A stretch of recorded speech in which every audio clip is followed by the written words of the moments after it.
ఇప్పుడు కేవలం 7999కే up to 10 kgs వరకు బరువు తగ్గి అధిక బరువు నుంచి వచ్చే ప్రధాన సమస్యలను దూరం చేసుకోండి.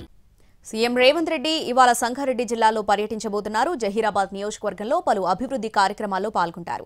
సీఎం హోదాలో తొలిసారి జహీరాబాద్ వస్తూ ఉండటంతో స్వాగత ఏర్పాట్లను భారీగా చేస్తున్నారు కాంగ్రెస్ నేతలు. మరోవైపు సీఎం టూర్పై అధికార కాంగ్రెస్, ప్రతిపక్ష బీఆర్ఎస్ పార్టీల మధ్య మాటల తూటాలు పేలుతున్నాయి.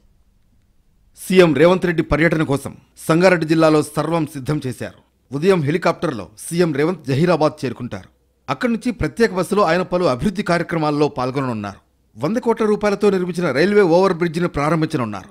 అలాగే నిమ్స్ ప్రాజెక్టులో 100 కోట్ల రూపాయలతో వేసిన 4 లేన్ల రహదారిని ప్రారంభిస్తారు. అనంతరం 26 కోట్ల రూపాయల నిధులతో నిర్మించిన కేంద్రీయ విద్యాలయాన్ని ప్రారంభిస్తారు. తర్వాత బసవేశ్వర విగ్రహాన్ని సీఎం రేవంత్ ఆవిష్కరించనున్నారు. వీటితో పాటు ఇందిరా మహిళా శక్తి, ఇతర స్టాల్స్ను పరిశీలిస్తారు.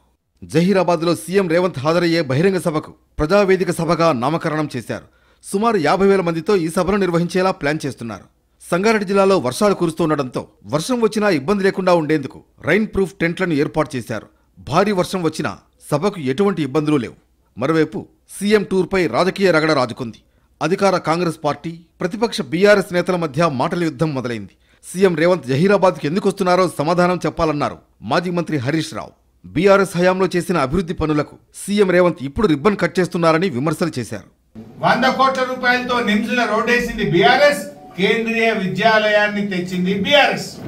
ఇది ప్రజలకు తెలుసు. నువ్వు వచ్చి రిబ్బన్ కట్టిస్తే మాకేమైతుంది?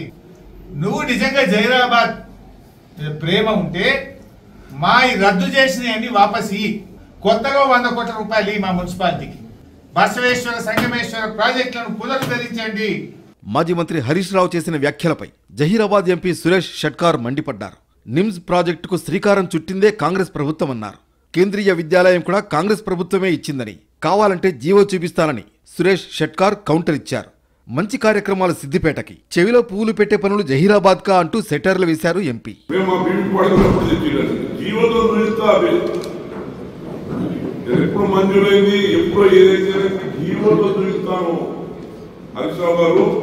అంటే అబద్ధాలు చెప్పడంలో ఒక్కరి మీడియా నంబర్ 1 ర్యాంకింగ్ ఉంది.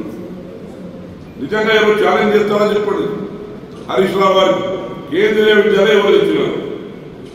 మేము కాంగ్రెస్ సురేష్ ఎంపీ ఉన్నప్పుడు వచ్చిందా? మన్మోహన్ ప్రధానమంత్రి ఉన్నప్పుడు వచ్చిందా? తెచ్చిందా? సీఎం రాకతో జహీరాబాద్తో పాటు సంగారెడ్డి జిల్లాపై సీఎం వరాల జల్లు కురిపిస్తారని ఆశగా ఎదురుచూస్తున్నారు ఇక్కడి ప్రజలు. గత ప్రభుత్వం ప్రతిష్టాత్మకంగా నిర్మించిన సంగమేశ్వర, బసవేశ్వర ఎత్తిపోతల పథకం పనులు ఆగిపోయాయి.